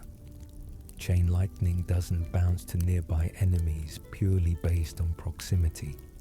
The spell actually has a hidden priority system that favors targets with higher current magicka pools, making it particularly effective against enemy mages. In fights with mixed enemy types, chain lightning will often arc to the mages in the back, rather than the warriors charging you, even if the warriors are technically closer. This targeting intelligence makes it more tactically useful than random bounce electrical attacks. Cloak spells stack with themselves, despite the game suggesting you can only have one cloak effect active, flame cloak, frost cloak, etc. It's actually possible to stack multiple cloak effects through careful timing and certain potions. Having multiple cloaks active simultaneously creates a rotating elemental aura that deals impressive passive damage to nearby enemies. The stacking isn't supposed to work and will be fixed if you die or fast travel, but it's possible to maintain for the duration of a single dungeon run. Incinerate has a secret execution threshold. The Incinerate spell has an undocumented property where it deals catastrophically increased damage to enemies below 20% health, essentially functioning as an execution ability. The bonus damage is substantial enough that Incinerate can frequently one-shot low health enemies that would survive other adept level spells. This execution property exists in the spell's code, but is never mentioned, making Incinerate one of the best destruction spells for its tier, despite seeming statistically similar to alternatives. Destruction perks affect enchanted weapon elements. Perks that boost specific elemental damage: augmented flames, augmented frost, augmented shock. Surprisingly, also boost the elemental damage from weapon enchantments of those types. A character with augmented flames who uses a fire enchanted sword will deal more fire damage per swing than the same sword would deal without the perk. This cross-system interaction isn't mentioned anywhere, but makes destruction perks valuable even for melee-focused characters who use enchanted weapons. Master spells are classified as shouts internally.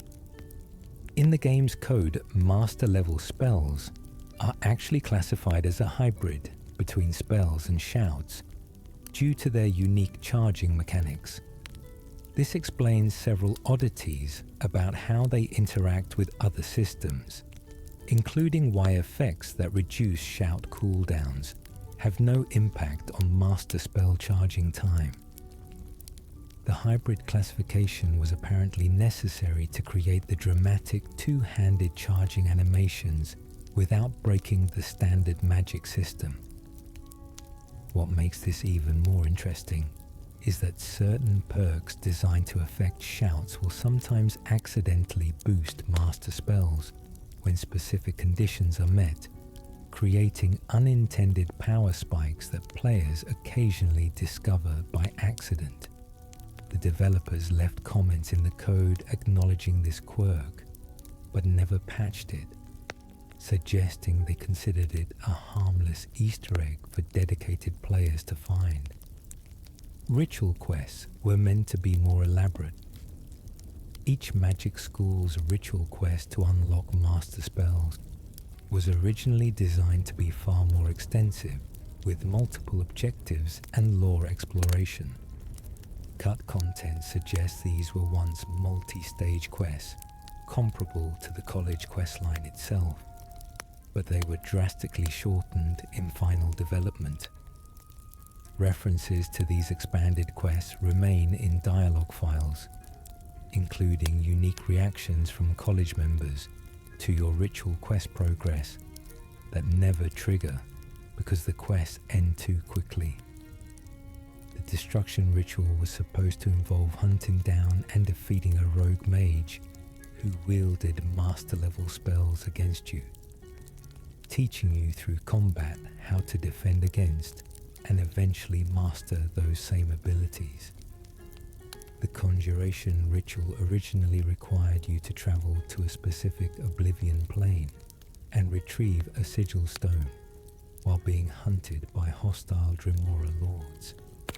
These elaborate quest designs were scaled back due to development time constraints, but their ghostly presence remains in the game's files like unfinished symphonies. Mayhem affects quest essential NPCs in unique ways. When cast near quest essential NPCs, the Master Illusion spell Mayhem doesn't affect them directly, but causes hidden changes to nearby non-essential NPCs' behavior toward them. Guards become more suspicious, citizens avoid them, and conversation topics shift subtly, as if your magical chaos has damaged those NPCs' reputations without affecting them mechanically. This creates persistent social consequences for using Master Illusion magic carelessly in settlements, though the effects are subtle enough that many players never notice them. Jarls who witness mayhem being cast in their city will remember the event and reference it in future conversations, expressing concern about your reliability and mental stability. These reputation hits can lock you out of certain optional dialogue branches and make political quests slightly more challenging, as leaders who've seen your chaotic tendencies become less willing to trust you with sensitive matters. Dragon Aspect Shout interacts with Master Spells. The Dragon Aspect Shout from the Dragonborn DLC has an undocumented synergy with Master level spells. While Dragon Aspect is active, the charge time for Master spells reduces by approximately 15%, and the spells deal slightly more damage. This bonus exists because Dragon Aspect was designed to boost all dragon-related abilities, and the developers apparently classified the dramatic master spells as sufficiently dragon-like to receive this benefit, even though nothing in the game text suggests this connection. More intriguingly, the ethereal dragon armor that appears around your character when using Dragon Aspect will visually pulse and glow more brightly as you charge master spells, creating a spectacular light show that most players never witness because they don't think to combine these abilities. The synergy works both ways. Successfully casting a master spell while Dragon Aspect is active extends the shout's duration by a few precious seconds, creating a feedback loop that encourages aggressive magical combat styles. Master destruction spells can trigger kill cams. Unlike normal spells, the three master destruction spells, Firestorm, Blizzard, Lightning Storm, can occasionally trigger kill cam cinematics similar to weapon kill cams when they land the killing blow on enemies. These spell kill cams are extremely rare and require specific conditions, including the enemy being the last hostile in the area and your character facing them directly during the final damage tick. When triggered, they create spectacular slow-motion death scenes that rival any warrior's finishing move. The camera pans dramatically as Firestorm reduces enemies to ash, or follows Lightning Storm's arc as it electrocutes its target into oblivion. These magical kill cams were added late in development as a special treat for dedicated mage players who felt their victories lacked the cinematic flair that melee characters enjoyed, but their rarity means many pure mages never see them even across 100-hour playthroughs. Alteration's shifting reality transmute has hidden XP scaling. The transmute mineral ore spell, which converts iron ore to silver and silver to gold, provides significantly more alteration experience than any other novice level spell in the game. Each transmutation grants experience as if it were an adept level spell, making it one of the fastest ways to power level alteration in the early game. This generous experience gain was apparently intentional, as developers wanted to reward players who discovered this somewhat hidden spell tucked away in a bandit camp. The spell becomes even more valuable when combined with the fact that gold ore sells for much more than iron, creating a double benefit of skill growth and income generation that makes it essential for aspiring mages. Detect Life shows more than living creatures. While Detect Life is advertised as revealing living creatures through walls, it actually highlights any entity the game classifies as alive, which includes some unexpected targets. Certain animated objects, magical constructs, and even some enchanted items glow under Detect Life's influence, revealing their quasi-living nature. Dwemospheres and spiders, despite being mechanical, appear under Detect Life because the game treats them as living constructs rather than pure automatons. This quirk creates interesting lore implications about the nature of Dwemer technology and suggests these machines are somehow alive in ways that transcend pure mechanism.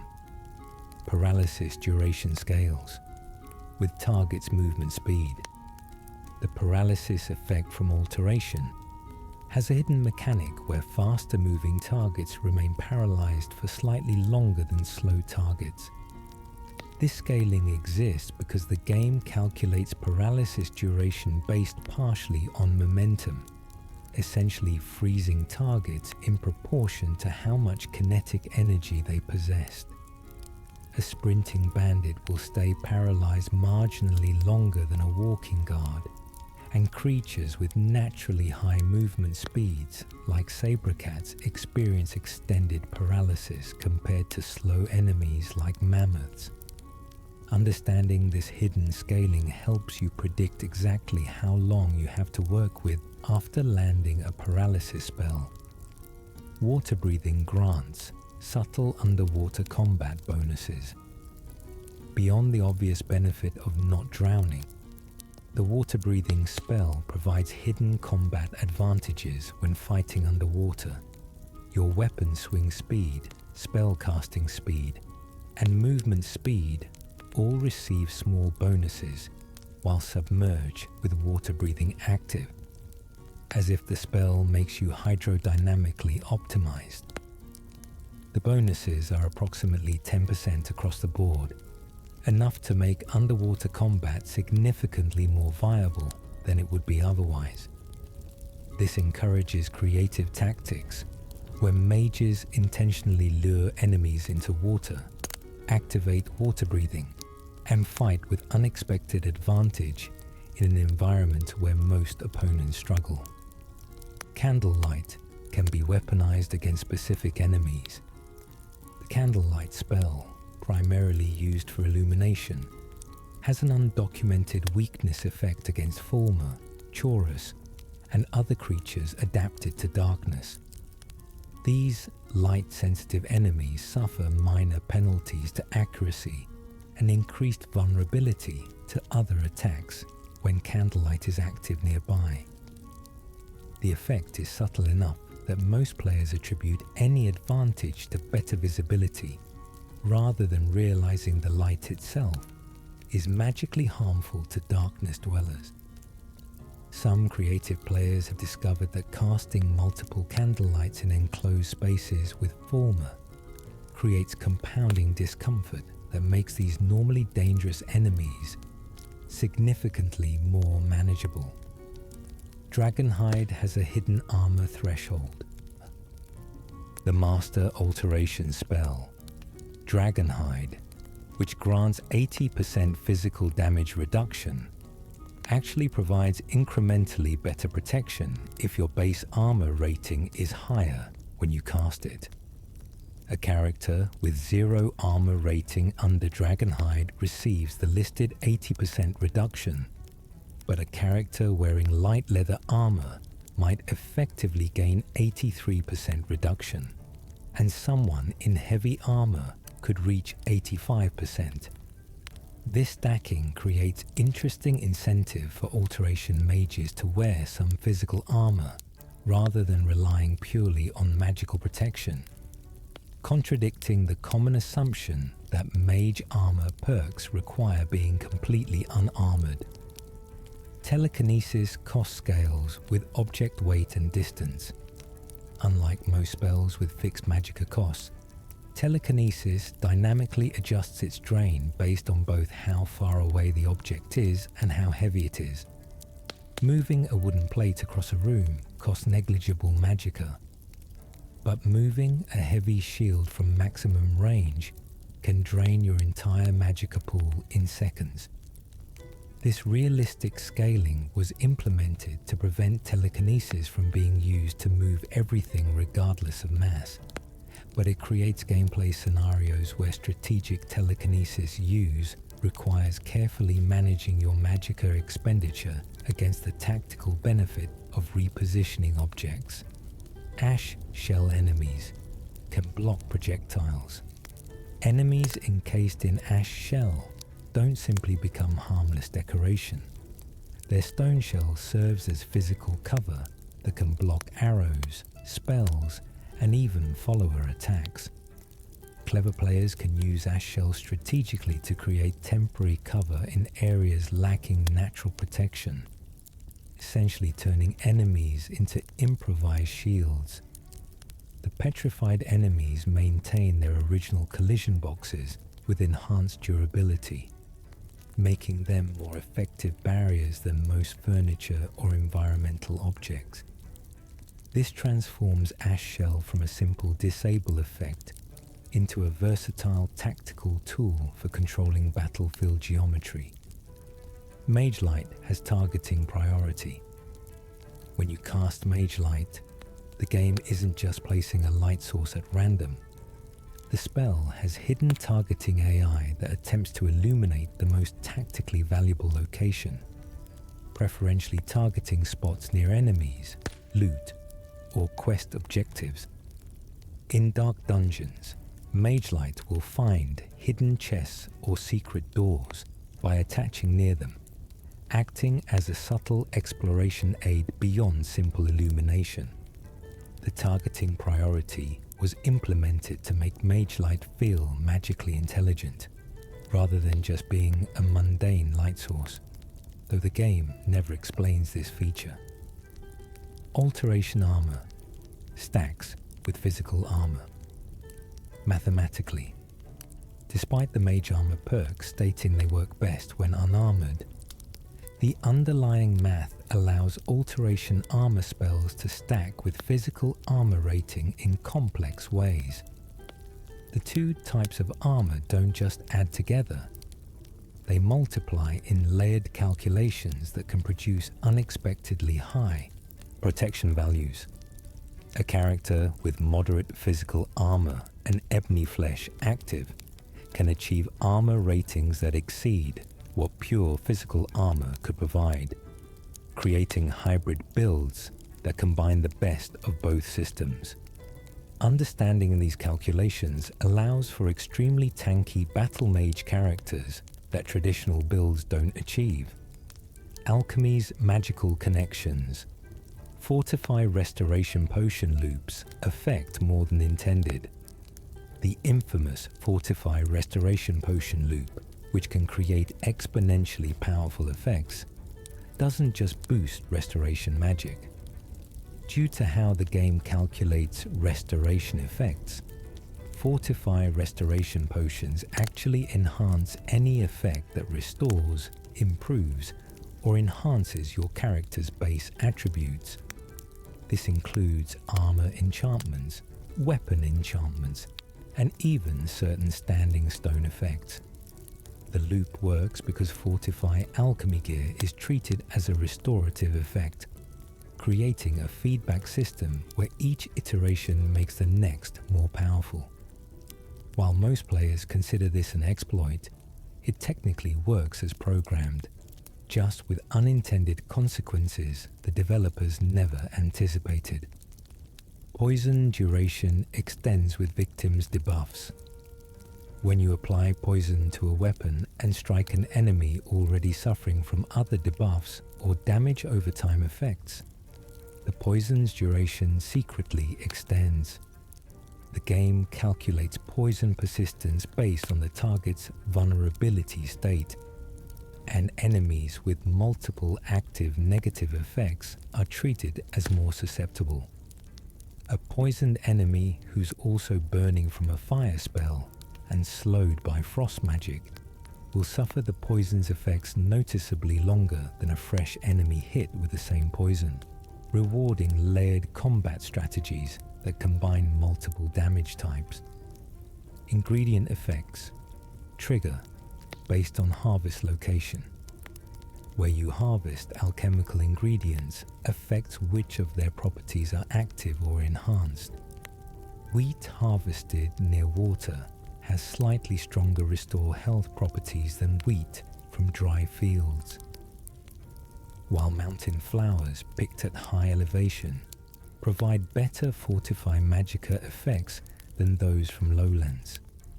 These location-based variations are extremely subtle and were implemented to create regional specialty ingredients, though the differences are small enough that only dedicated alchemists notice them through meticulous comparison testing. Eating ingredients grants hidden temporary resistances. Beyond learning the ingredient's first effect, consuming ingredients raw provides tiny temporary resistance bonuses to effects related to that ingredient's properties. Eating a frost miriam gives minuscule frost resistance for a few minutes, and consuming imp stool provides brief poison resistance. These micro resistances stack if you eat multiple related ingredients, allowing prepared alchemists to grant themselves meaningful protection by consuming ingredients before difficult encounters. The resistances are never displayed in your active effects list, making this one of Skyrim's most hidden mechanics. Alchemy labs, in different locations, have unique properties. Not all alchemy labs provide identical results when crafting. Labs in locations associated with specific magic schools or gods grant hidden bonuses to potions related to those themes.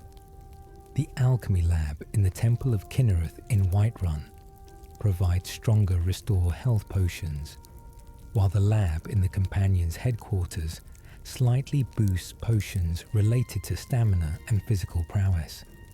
These location bonuses are minimal, but exist as environmental storytelling elements, showing how the magical essence of places influences alchemical work. More conjuration mysteries, summoning near Sol Cairn. Locations changes summons. In areas of Skyrim where the veil between Mundus and the Sol Cairn is thin, conjured creatures sometimes appear with slightly different visual effects, often appearing more spectral or ghostly than usual. These locations include certain crypts, Nordic barrows with strong necromantic history, and of course, during or after the Dawnguard questline in Sol Cairn adjacent areas. The visual variations don't affect combat effectiveness, but create atmospheric touches that reinforce the lore about weak points between realms. Bound weapon weight affects character movement. Despite being made of magical energy, bound weapons have different weights in the game's physics calculations based on what they represent. A bound battle axe feels heavier and slows you more than bound dagger, even though neither actually adds to your inventory weight. This phantom weight system affects movement speed and stamina costs for power attacks, just like physical weapons, maintaining balance between bound weapons and normal weapons, while creating the odd scenario of being encumbered by something that technically doesn't exist physically. Reanimated corpses remember their deaths. NPCs raised through reanimate spells have hidden variables tracking how they died originally. Those killed by fire show residual burn effects, frost deaths leave frozen patches on their models, and bodies killed by decapitation spawn with magical repair seams visible up close. More interestingly, reanimated enemies who died to you specifically will very occasionally have unique ambient dialogue acknowledging their undead state and expressing confusion about serving the one who killed them. Though these voice lines are rare enough that many players never hear them. Familiars scale with bound weapon perks. The familiar spell, which summons a wolf-like spirit creature, unexpectedly benefits from perks in the conjuration tree meant for bound weapons. The Mystic Binding perk, which improves bound weapon damage, also boosts the familiar's attack power, even though it doesn't wield a weapon itself. This apparent bug creates synergy for conjuration builds that use both summons and bound weapons, effectively double-dipping on perk benefits in ways that pure summoners or pure bound weapon users don't enjoy. Conjuring during dragon attacks changes success rates. When summoning creatures during active dragon encounters, the spell's failure rate increases slightly due to hidden magical interference from the dragon's thum. Dragons are essentially shouting constantly during combat, even when not using breath attacks, and this ambient draconic power disrupts conjuration magic attempting to pull creatures from oblivion. The interference is minor, increasing failure chance by approximately 5%, but it creates thematic consistency where dragons naturally oppose conjuration magic through their very presence. Deep Restoration lore, Circle of Protection, was originally larger. The Master Restoration spell, Circle of Protection, which creates a protective area that heals allies and damages undead, was significantly larger in early development builds. The circle originally had roughly triple the radius shown in the final game, allowing it to protect entire groups of followers and dominate large areas against undead hordes. The spell was scaled down during balancing passes because it trivialized too many undead encounters, but vestiges of its original power remain in texture files, showing a much grander magical circle than what actually appears in gameplay. Healing hands can resurrect very recent deaths. Under extremely specific timing conditions, the Healing Hand spell can actually bring recently dead followers back to life if cast within approximately 2 seconds of their death. The spell essentially catches the follower's soul before it fully detaches, restoring them with minimal health. This mechanic is so timing sensitive and situational that it rarely happens outside of task-level precise inputs, but it exists as an intentional last resort revival system for dedicated healers who react instantly to follower deaths. The developers included it as a reward for players paying close attention to their companion's health. Sunfire damages vampires in hidden ways. Beyond direct damage, Sunfire and other sun-based spells apply stacking vulnerability effects to vampires that persist even after the spell's direct damage ends. Each hit from sun magic makes vampires take incrementally more damage from all sources for the next 30 seconds, with the effect stacking up to 5 times. A vampire hit by repeated Sunfire casts becomes catastrophically vulnerable to even mundane damage, creating a tactical loop where restoration mages weaken vampires with sun magic before finishing them with other spells or weapons for maximum efficiency. Repel Undead has geometric patterns. The Repel Undead spell doesn't simply push undead away in a circle. If you examine the fleeing patterns carefully, undead push by repel. Undead follow specific mathematical curves that create elegant geometric patterns in their flight paths. The patterns are based on golden ratio spirals and Fibonacci sequences implemented by a developer with a mathematics background who wanted the spell's area of effect to be aesthetically perfect as well as mechanically functional. These patterns are purely cosmetic, but create satisfying visual order during chaotic undead encounters. Restoration skill books have special properties. Skill books that increase restoration have a hidden property where reading them provides a brief temporary boost to actual healing effectiveness, separate from the skill point gain. For approximately 1 hour after reading a restoration skill book, all healing you perform is roughly 5% more effective. This hidden bonus encourages reading skill books immediately before difficult encounters, rather than hoarding them, and it creates narrative consistency that reading about healing arts immediately improves your understanding beyond just the abstract skill number. Environmental magic interactions Rain weakens fire spells by percentages. When casting fire-based destruction magic during rain weather, the spells deal reduced damage based on rainfall intensity. Light rain reduces fire damage by 5%, moderate rain by 10%, and heavy storms by up to 15%. Conversely, frost spells gain small damage bonuses during rain, and shock spells become marginally more powerful during thunderstorms. These weather effects were implemented to create strategic decisions about when and where to engage in combat, though the penalties and bonuses are subtle enough that many players fight through them without adjusting tactics. Caves have natural magicka. Wells. Certain cave systems throughout Skyrim contain invisible magicka well zones that boost magicka regeneration for anyone standing within them.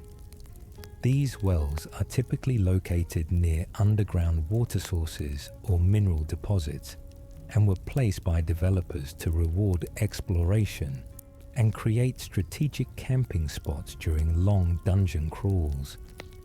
The wells are never marked on maps or mentioned in-game, existing purely as environmental rewards for attentive players who notice their magicka regenerating faster in specific cave sections.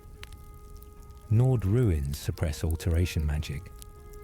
In ancient Nord ruins and barrows, alteration spells cost marginally more magicka to cast and have slightly reduced durations.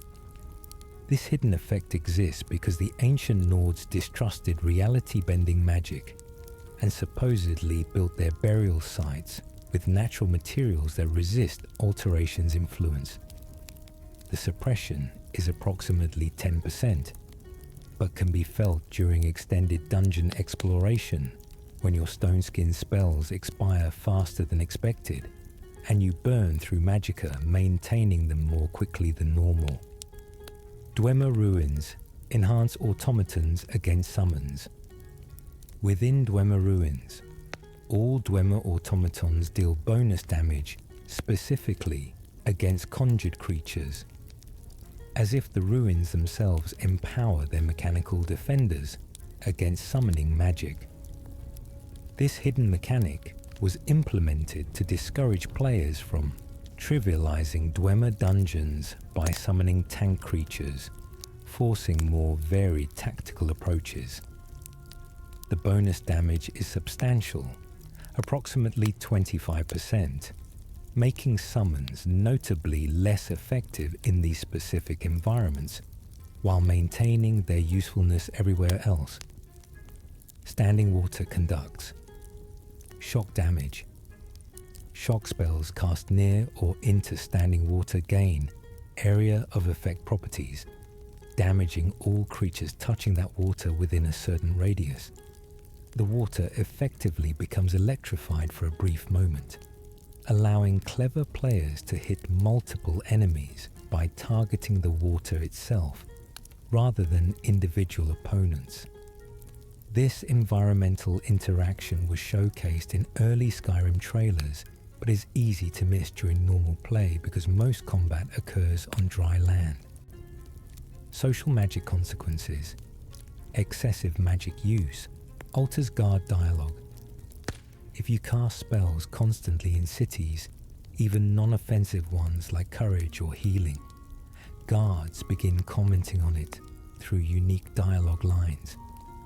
After witnessing you cast magic dozens of times, guards start calling you variations of that mage and expressing relief when you leave town or put weapons away. This tracking system was implemented to make cities feel more reactive to player behavior, creating social consequences for constant magical displays, even when you're not technically committing any crime. Jarls remember your school specialty. Jarls and other important NPCs track which magic schools you use most frequently in their presence, and reference this in optional dialogue. A Jarl who's seen you use primarily restoration magic might ask for healing help during certain quests, while one who's witnessed lots of destruction magic may request your aid with military matters. These personalized dialogue branches were intended to make conversations feel more tailored to your character build, though they're easily missed if you don't explore optional dialogue trees. Casting near children has unique reactions. Children in Skyrim have special reaction systems to witnessing different magic schools.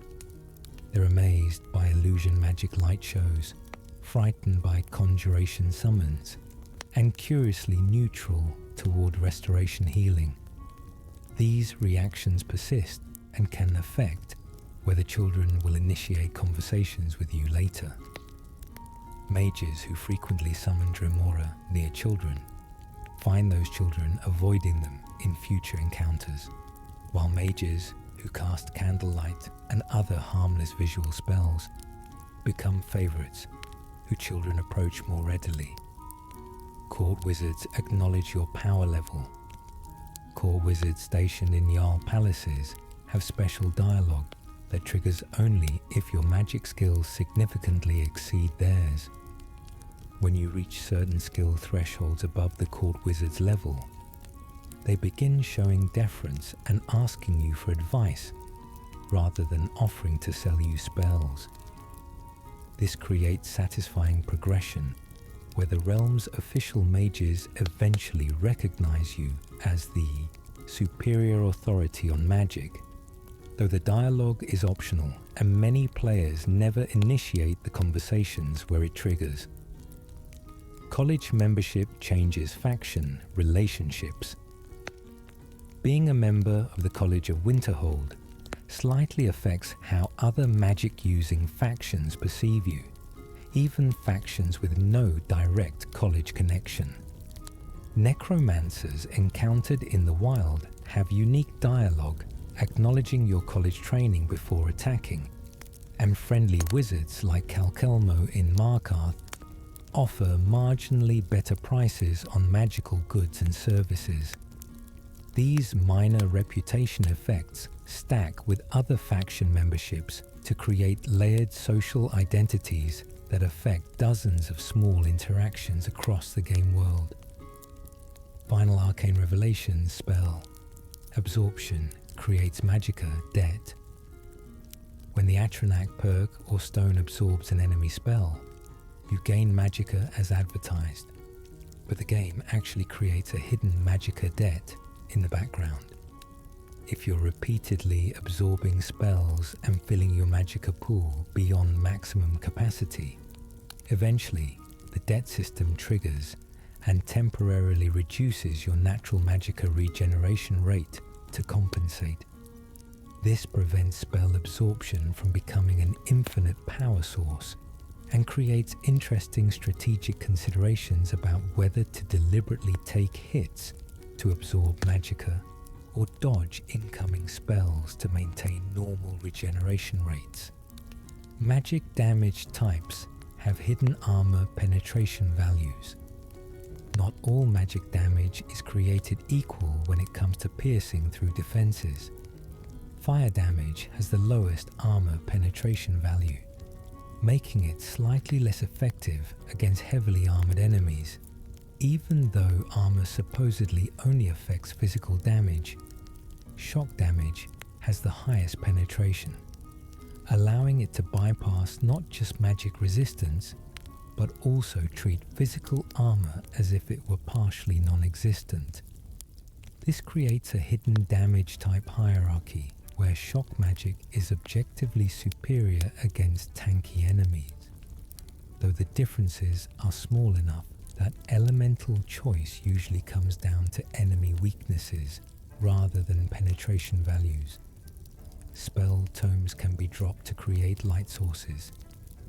Open spell tomes emit a faint magical glow when dropped on the ground, creating free permanent light sources in player homes or dark dungeons.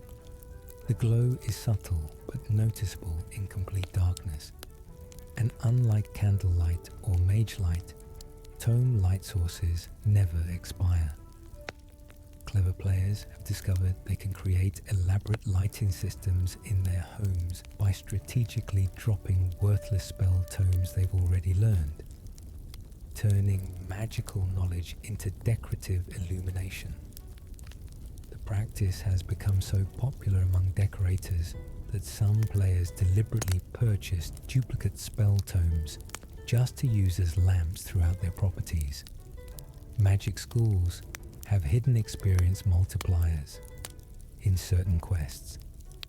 During specific major quest lines, experience gains for particular magic schools temporarily increase to encourage using thematic magic. The College of Winterhold questline provides hidden experience multipliers for all magic schools. The Dark Brotherhood line boosts illusion gains, and the Dawnguard questline enhances restoration experience. These multipliers are never announced or visible in your UI, but make leveling magic skills noticeably faster during those questlines, rewarding players who use magic during quests thematically aligned with magical gameplay. The Midden Daedra Gauntlet requires specific spell types. In the Midden beneath the college, there's a mysterious Daedric gauntlet on a pedestal that most players never properly interact with. The gauntlet actually responds to having specific spell combinations cast on it in sequence, unlocking hidden dialogue and minor rewards. The required sequence involves casting one spell from each magic school in a specific order based on the school's historical founding dates. This arcane puzzle is so obscure that even dedicated players rarely solve it without guidance, making it one of Skyrim's most hidden magical secrets.